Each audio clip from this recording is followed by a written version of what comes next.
दिवाली पर दिल्ली वालों के लिए बड़ी खुशखबरी है। सुप्रीम कोर्ट ने दिल्ली एनसीआर में ग्रीन पटाखे जलाने की इजाजत दे दी है। सुप्रीम कोर्ट ने 18 अक्टूबर से 21 अक्टूबर तक ग्रीन पटाखे जलाने की मंजूरी दी है। 20 अक्टूबर को दिवाली के दिन लोग सुबह 6 बजे से 7 बजे तक और रात में 8 बजे से 10 बजे तक 3 घंटे ग्रीन पटाखे फोड़ सकेंगे। ई कॉमर्स वेबसाइट पर पटाखों की बिक्री नहीं होगी। एनसीआर में बाहरी इलाकों से पटाखे लाने की अनुमति नहीं होगी।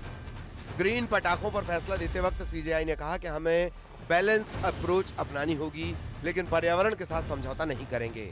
वहीं दिल्ली की सीएम रेखा गुप्ता ने सुप्रीम कोर्ट के फैसले का स्वागत किया है। मैं धन्यवाद करना चाहती हूँ माननीय कोर्ट का, जिन्होंने करोड़ों लोगों की भावनाओं का ध्यान रखते हुए इस महापर्व दिवाली के मौके पे जो हमारा एक पारंपरिक भावनाओं से जुड़े हुए पटाखे थे उनको सम्मान दिया। दिल्ली सरकार के निवेदन पे आपने ये अनुग्रह स्वीकार किया और हम भी ये समझते हैं परंपरा और पर्यावरण दोनों को जोड़ते हुए हम दिल्ली का ध्यान रखें। सुप्रीम कोर्ट के फैसले का दिल्ली सरकार ने दिल खोलकर स्वागत किया है। सुनिए क्या कहा दिल्ली सरकार के मंत्रियों ने सुप्रीम कोर्ट के फैसले पर। हमारी मुख्यमंत्री जी ने कहा था कि इस बार दिल्ली को बिना पटाखों के दिवाली नहीं मनाने देंगे।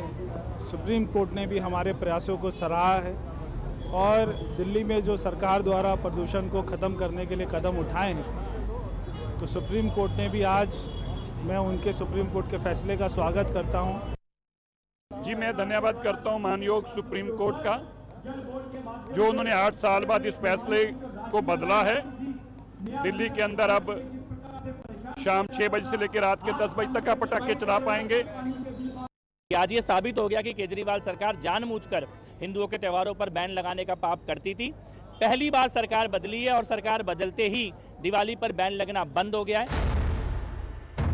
सुप्रीम कोर्ट ने दिल्ली में ग्रीन पटाखों को लेकर सशर्त इजाजत दी है। सुप्रीम कोर्ट ने क्या शर्तें रखी हैं, वो भी आपको दिखाते हैं।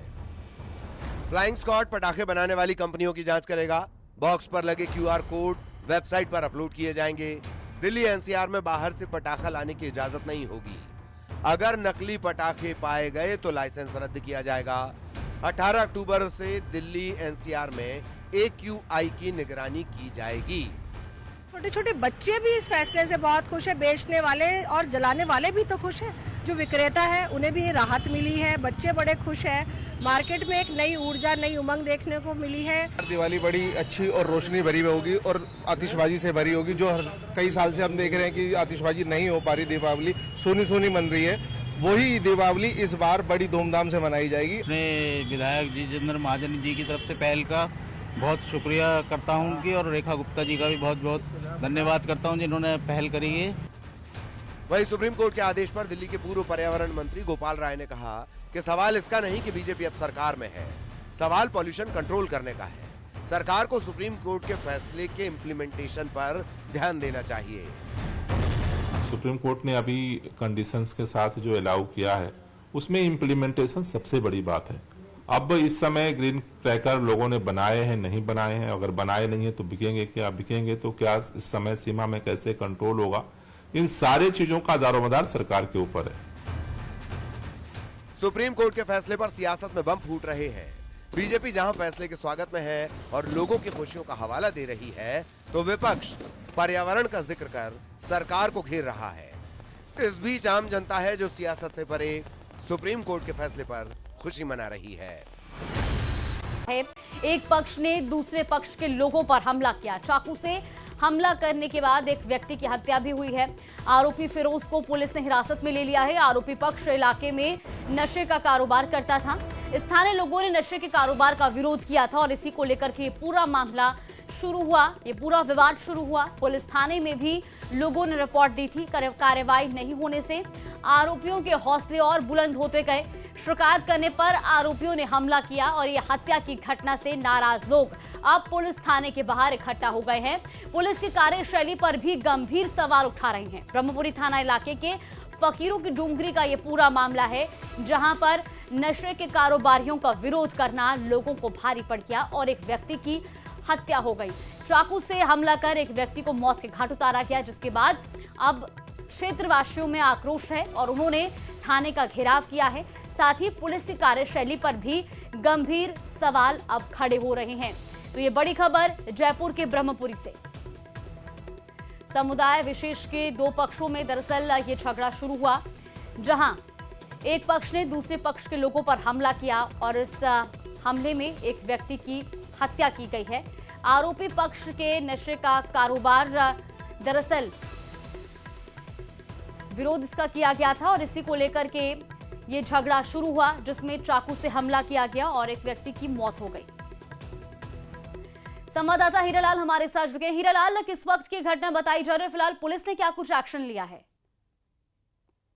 रात का ये पूरा मामला बताया जा रहा है, जहां समुदाय विशेष के दो पक्षों में झगड़ा हो गया था और झगड़ा जो नशे की शिकायत है उसको लेकर ये पूरा मामला बताया जा रहा है कि जो आरोपी है वह इलाके में है जो नशे का कारोबार करता है और जो युवा वर्ग है उनको नशे की जो पुड़ियां हैं वो बेचता था। इसको लेकर कहीं ना कहीं जो स्थानीय लोग हैं उनमें रोष व्याप्त था और उन्होंने इस बात का विरोध भी किया था। कई बार उन्हें बैठक कर ठेकेदारों को समझाया गया भी था। उसके बाद जी पुलिस थाने में शिकायत भी की थी। कल भी है जो ग्रामीणों ने जो लोग हैं, स्थानीय लोग हैं, उन्होंने पुलिस थाने में जाकर शिकायत की थी और नशे के कारोबार पर रोक लगाने की मांग की थी। इसको लेकर जो आरोपी पक्ष है वो कहीं ना कहीं नाराज चल रहा था और उसको लेकर जब दूसरा पक्ष है जो रास्ते में जा रहा था, इसी दौरान जो आरोपी पक्ष है वो 4-5 जो लोग बताए जा रहे हैं उन्होंने उनको रोक लिया और उन पर हमला कर दिया और इस दौरान चाकूबाजी की घटना भी और चाकू लगने से एक जो अल्ताफ नाम का जो युवक था उसकी हत्या हो गई। उसके बाद है जो बड़ी संख्या में लोग मौके पर पुलिस थाने पहुंचे। सूचना पर पुलिस मौके पे पहुंची और जो आरोपी फिरोज बताया जा रहा है उसको पुलिस ने डिटेन भी किया और उसे पूछताछ की जा रही है। इस पूरी घटना को लेकर जो स्थानीय लोग हैं उनमें काफी रोष देखा जा रहा है। चलिए बिल्कुल हीरालाल, बहुत शुक्रिया आपका जानकारी साझा करने के लिए। तो जयपुर के ब्रह्मपुर इलाके का ये पूरा मामला आपको बता रहे, जहां नशे के कारोबार का विरोध करना लोगों को भारी पड़ गया।